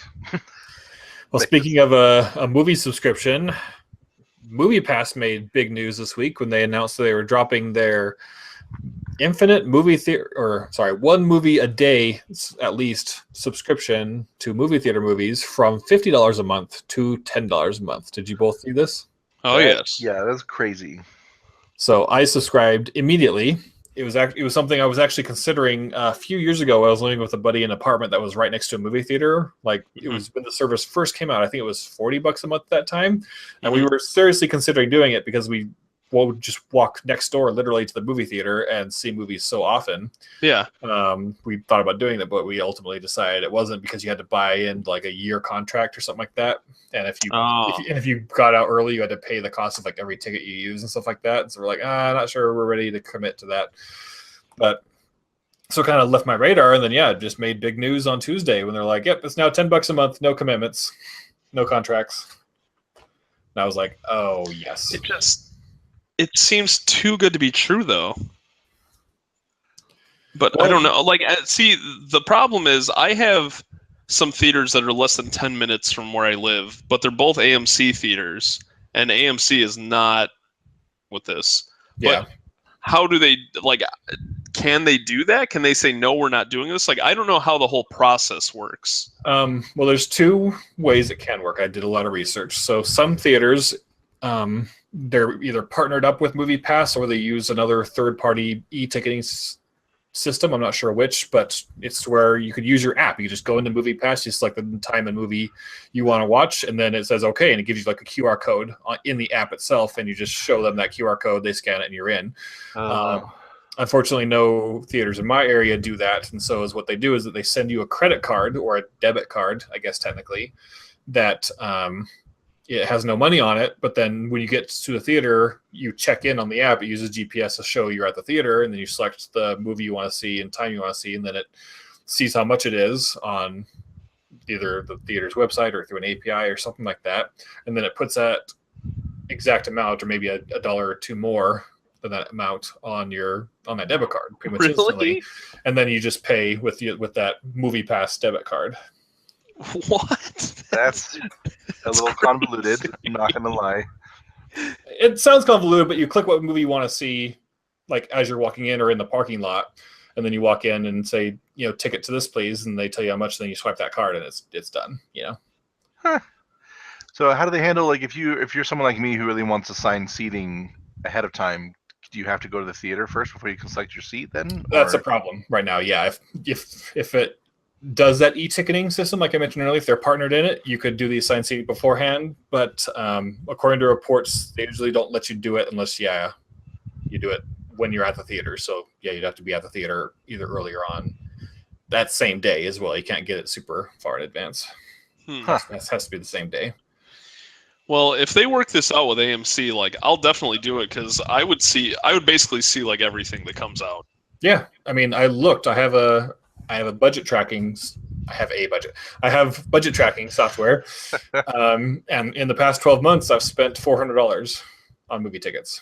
Ooh, that's including myself and my girlfriend. And so, I would buy 2 subscriptions for $240 for a year for 2 of us. But that's still saving money. Yeah. And I've been to the theater a lot less in the past 12 months than probably in years past. I didn't see a lot of movies this summer that I wanted to see, but just didn't feel like going.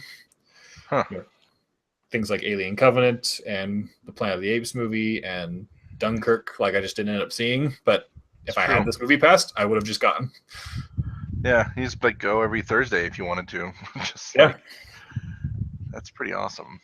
So, I mean, that's $10 a month. That's as much as a Netflix subscription to get basically infinite movie theater movies. Well, and depending on the night you go, you go to one movie and it pays for itself. Yeah. Yeah. So it almost seems, like you said, too good to be true. Well, I mean, that was is literally in their Q&A on the website. But the reason why they were able to drop down the price so much is, and hopefully your tinfoil hats stay off for this portion of the podcast. But Movie Pass was recently acquired by a data collection company, and they literally say in their fact that this is to monitor movie-going trends of its users. Oh, okay. So they're selling your movie trend data to make up for that price. So you're providing market research at the same time. Yeah, exactly. So fine with me. You could sign up through Facebook. I didn't. I just created an account with my email address, just because I do have a little tinfoil hatty stuff with Facebook. But, so I'm like, okay, $10 a month. I'm in. So they'll see mine and go, this man tried to see the Emoji Movie every day. That is an asterisk. So you can only see every movie once. See a movie once, yep. So I can't go see Star Wars 10 times. Yeah. What? Yeah. Crap.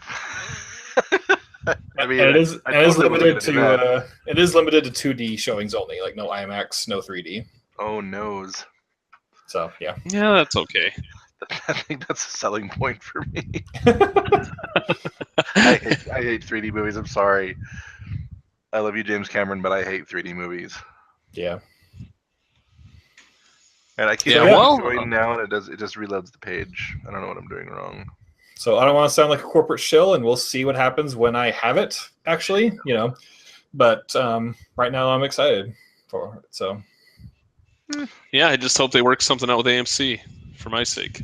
I'm wondering what AMC will do to stop it, though, because like I said, it's literally just a debit card. I mean, could they have their machines programmed to recognize it and decline them? Possibly. Yeah, they might. I don't know. Depends on what kind of regulation you're allowed. What kind of payments are you allowed to decline? Mm-hmm. because they're still getting paid for their service. Yeah. The only reason AMC is being kind of all up in arms about it is they feel that it'll put consumers in a bad habit to where we'll get used to paying just $10 a month for infinite movies, and then someday when either the price goes up or MoviePass goes out of business and everyone's forced to pay full price again, that we'll all be like, ugh, no, I'm not going to pay $14 to go see a movie, to see a movie. That's Yeah, fair. but the problem is they're already struggling now, though. Yeah. Exactly. Like, movie theaters make more money off the concessions, right? And if I'm going to be going to the theater twice, if not 3 times as often now, that's twice and 3 times as much concessions I'm going to purchase, because I always get a drink and a large popcorn every time I go to a theater. No And plus now you're like, oh, well, I only paid $10 for the month, so it's like now I have this extra money to spend on concessions. Yeah. True. So I don't know what... I mean, I could see where AMC's coming from, but I still think the positives outweigh the negatives. I'm curious how ticket price tracking would work, like for gross sales. Would they still consider the full price of the ticket to be the number for that show? Yeah, because, I mean, MoviePass is just paying for it, basically, but the theater and the movie creators still get the full ticket price, you know? This is cool. I like this. I think also AMC is worried about MoviePass becoming a sort of mafia. Not really, but like them saying like, okay, well, we're sending you this much more traffic, so you need to give us a discount on your tickets when people when people use our service with you. So rather than charging $14, you charge $12 when they use MoviePass, basically, you know. So only time can tell, but I'm excited for it nonetheless. I can see that. Well, I've always said I'd be willing to pay a premium price for movie tickets if they were like more heavily policed, like as far as like having what's it called in there, an usher, because the phone usage is just out of control nowadays. That's one of my biggest pet peeves, is when I'm in the movie and I see someone on their phone. I can't look away from it. I get so distracted, and like I would pay more money to have like a theater I could go to where they're really strict about that. I've always heard, you know, for many, many years, I've heard how great the Alamo Drafthouse is. Yeah, too. Yeah. And I was able to finally go to one last fall. I saw, the Alien Landing movie with Amy Adams. Arrival. Yeah. I saw that at the Alamo Drafthouse. It was wonderful. Like, probably the best movie theater experience in my entire life. Like, the movie, like, why? Well, the movie itself was great, so that helped. But, I mean, and I'm probably going to butcher something since, again, it was my one and only time. But, I mean, they had reserved seating, which is nice. You know, most theaters do nowadays, but still, I wanted to add that as a bonus. When you walk into the theater, it's very, at least the one in Denver, where the one I went to, it's very classy. Like, it feels like a nice Broadway theater, so to speak, you'd go into. Like, all the employees are dressed up. You know, there's stuff like that. There's no kids allowed. Oh, really? Unless it's like a kids movie, I think there's no kids allowed, or at least, you know, you had to be. I don't know exactly what it was, but there's some kind of rule to that effect. There were no kids in my theater. I know that. And then you go into the theater. You know how a lot of theaters nowadays, they basically just like run commercials before it. Yeah. Like, you know, here's your first look at AMC's BS chick flick, you know, or whatever. So that's it now. And then, you know, and then they show you ads, you know, for Coca-Cola and stuff like that. None of that happened. Like, they say to arrive 30 minutes before the movie here. And so you do. And like, they have a special Alamo Drafthouse themselves create a special show tailored around the movie you're watching. So, you know, Arrival was about aliens and it was about language interpretation. And they showed like either like YouTube videos, or they had interviews with like linguists talking about the movie, or talking about what here is in the movie, and like just to get, like I said, a whole 30-minute presentation of like what the subject matter of what you were seeing, so to speak. That's cool. It was super interesting. The most recent one, there's one in Kansas City, in downtown KC, and I saw Doctor Strange. I think was the last one that I saw there, and the pre-show was all like clips from the super cheesy Doctor Strange live action TV show, and then like every appearance that he's ever made in like the Avengers cartoons or Spider-Man, things like that. Oh, And that's it was awesome. super fun and campy. And then when they start the show, they always had this big, like, loud disclaimer of like just a guy reading from the screen, and says that, like, you will not use your phones, you will not talk, we will throw you out, and we do not care if you're mad about it. They say you get one warning, and no second Wow. warning, and you are kicked out. And then they played and one of the things that I've been to, I don't think it was a Doctor Strange one, but they played a voicemail of like an angry customer calling in and complaining that she got kicked out, and they were basically just lampooning her, and it was great. And not only that, but they have food, and not just like cheap crap food, but like really good food. Like on every 2 seats has a table and like a tiny light under the table, so you hold the menu under the table where it doesn't bother anyone else. You basically write what you want on a piece of paper, and then the staff, and you put it in like a little slot that makes it like kind of stick up. And the staff member kind of like ninja just like squat runs in front of you. You could hardly see him unless you're paying attention. If you're watching the screen, you can't see him. They run in front of you and grab the paper, and they'll come back and ask you questions if they have questions about your order. But think like decent restaurant quality food at a movie theater, because and drinks. That's what and drinks, and that's what it was. Like I just think I had like a specialized burger and fries and a shake, and I was like, holy crap, this is all freaking delicious. And it was like $12 for the meal too. It's not like movie theater. Wow. It wasn't movie theater inflated prices. It was an average kind of, I want to say maybe like Chili's, Applebee's, maybe quality, maybe a little bit higher, but that same price. Yeah. Oh, okay, yeah. I'd agree with that. So I mean, like I said, I had burgers and fries and a milkshake while watching Arrival, and they were all delicious, reasonably priced, and alcohol. And this episode of Brief Nerdity brought to you by. I can't chill Alamo Drafthouse enough. Like it was an amazing theater experience, and if I had one close to me, I don't care if it would be an extra 30 minutes to drive there. I would pretty much go there every time. Yeah, I went there. Experience. I went there quite a lot. The only downside to it, they only had 6 theaters, and the one in downtown KC. Mm-hmm. So their selection was always a little bit rough. Like they basically just had like the big movie that was coming out, and then like 1 or 2 others. But I went there as often as I could, because they would also, one of the cool things they did was they would also validate one of the parking garages nearby, which is one of the most annoying parts about driving downtown. So there's just I wish they would spread everywhere. Yeah, they're moving slowly. They are spreading, but not fast enough. So yeah. Or I just wish other theaters would follow suit. Yeah, same here. Because I mean, there's no ushers in there at all, so like people can do whatever they want, and then it's like, well, I don't want to get up and miss more of the movie to go complain, right? And then bring someone in here. Like it just drives me crazy. I just wonder why these people even go to the theater to begin with. Like, why are they there? Yeah, it's definitely annoying. I hate it. Yeah. One of my most recent movie theater going experiences at AMC, I don't know, it was B&B, just kidding. I don't remember even what show we were watching, maybe Guardians of the Galaxy 2, but someone up in the box where the movie's being projected from turned on the light and like illuminated half the theater, and everyone's like, what the hell's going on? And it was on for like 10 minutes. And well, it was crazy. Well, speaking of lights, do your guys' theaters leave the lights on for the trailers? No. No, they turn them off after the first look stuff usually. Yeah, my theater, the AMC's around here, they do. So during the trailers, like they're not full on, but the lights are on. Oh yeah, like they definitely dim the lights, but not nearly as dark as when the movie starts. Yeah. Yeah, so like I went and saw Annabelle Creation, and they showed a scene from it. Like that's actually one of the reasons why like that kind of pushed me into going to see it. Annabelle Creation actually wasn't like bad though; it was a fairly decent horror movie.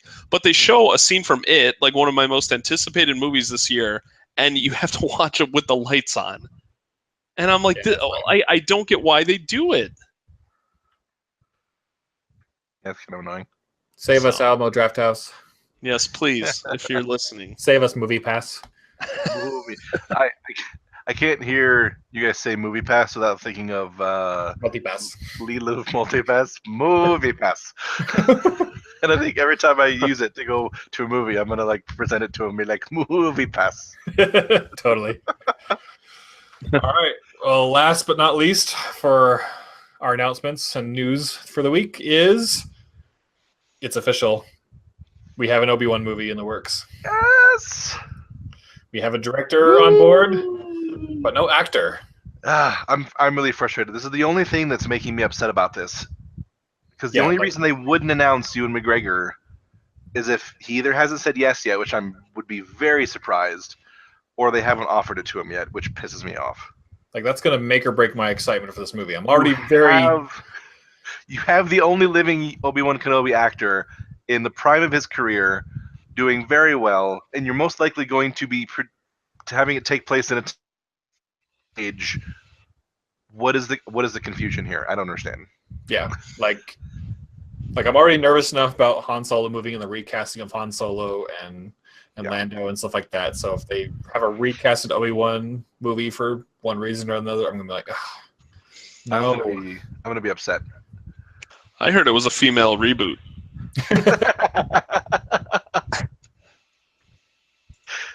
It's Obi-Wan's daughter / Rey's mother. What? Who? Yeah, I don't know. We'll see. Because I'm still like you guys on the fence about the Han Solo movie. Yeah, I really am. I feel like we just don't need it. I agree. And like at all. We really don't. Whatever story they're trying to tell, I think it could have been better told in a novel. Yeah. I think the only thing that kind of excites me about this, and I say this as a feminist, but it's the only Star Wars movie yet since the reboot that doesn't have like a female lead. Yeah. At this point, and don't get me wrong, I love Jyn Erso, love Rey, but like all the animations that they've been doing, like the short like cartoon stuff, is all like Rey and what's her name, freaking Ahsoka. So I like that aspect of it. It gives balance, but yeah, I still think that would have been better with like a Boba Fett or Obi-Wan or anything It's else. like I just hate to judge before seeing it, but it's just so hard for me to imagine being able to watch that and seeing him as Han Solo. Like to me, it's just going to be someone pretending to be Han Solo. Yeah. Because Yeah. we had Harrison Ford was young in A New Hope. He was already young. We've seen him. Yeah. We know how the character acts and everything, and it's like, And they're obviously not I going much can't- younger than that age. no, they're not. And how are you going to watch this Obi-Wan movie and then watch A New Hope right after it? Like, that's just so strange to me. And he's such an iconic character. Yeah. I was kind of I hoping don't that they know. would have gone like the Tom Holland as Nathan Drake route. Like, give us if you're gonna do this, give us a teenage Han Solo. Yeah. Like, and give a real origin story to the character. But like, you're right. Yeah. He's exactly the same age as Harrison Ford was in A New Hope. Yeah. So it seems silly. I love how our Obi-Wan movie announcement went to Han Solo complaint. It's true. That was seriously like all I need them to do is to announce that Ewan McGregor is being cast as Obi-Wan in the new movie, and I will be Yeah. happy. Especially if they, I don't know, maybe they tie it into some cool story thing for Episode 9 and like Yeah. Rey's parentage or something like that. It'd be kind of cool. We'll see. Yeah. We'll see. We will I'm see. still Andy's favorite toy. But in the meantime, I'm still just super excited for Episode 8. I want to see where all the new characters go. I want to see Luke as Yoda and Rey as Luke. Yeah. I'm also very excited. So When do you think we're going to get another trailer? And if so, what movie will it play in front of? that's a good question. I think it's going to be another... Thor? No, But I think it's going to be Thor is, another ESPN. Why? Don't make me watch sports to get my Star Wars trailer. I didn't. The internet will explode the moment it comes on, and then it'll be on YouTube. So I feel like it got posted on YouTube before it even aired. I think you're right. Yeah. So I'm Wasn't guessing. Wasn't it a Super Bowl commercial? No, it was in October. Oh, that's right. It was the first Monday Night Football or something like that. Yeah. Yeah. That's right. The only thing that made me mad about it is the tickets went on sale before they should have. Yeah. That's It was, right. like, it was supposed to be after the trailer aired, and it's like literally everyone is watching the same channel. How hard is it to press go after the trailer's done? It's not hard to press go, but people wanted to be the first ones. I know. So once someone else is selling it, everyone's like, "Oh crap, we gotta sell it too." So They should penalize them for that. yeah, I'd imagine it'll be something similar. If not, the first trailer coming out and being like, "Tickets go on sale next week" or something like that. But I think the trailer will coincide with the tickets going on sale again. So we probably think October sometime. That'd be my guess. Yeah, sounds right. I'm excited. It's only like 2 months from now. Yep. Yep. Here's some money. Go see a Star War. Go see a Star Wars. All right. Well, we should probably wrap up. We've gone quite a while talking about a lot of good stuff. So why don't you take us out, Trent? Alrighty. For anyone who is an avid listener of our Game of Thrones spoiler cast, we apologize. We ran out of time this week, so we will not be having one with this episode. We may have one separate. I haven't talked to Ryan about it yet.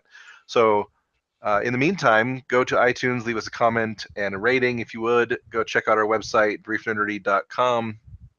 Comment on social media, send us an email, reach out to us however you want, and let us know your thoughts.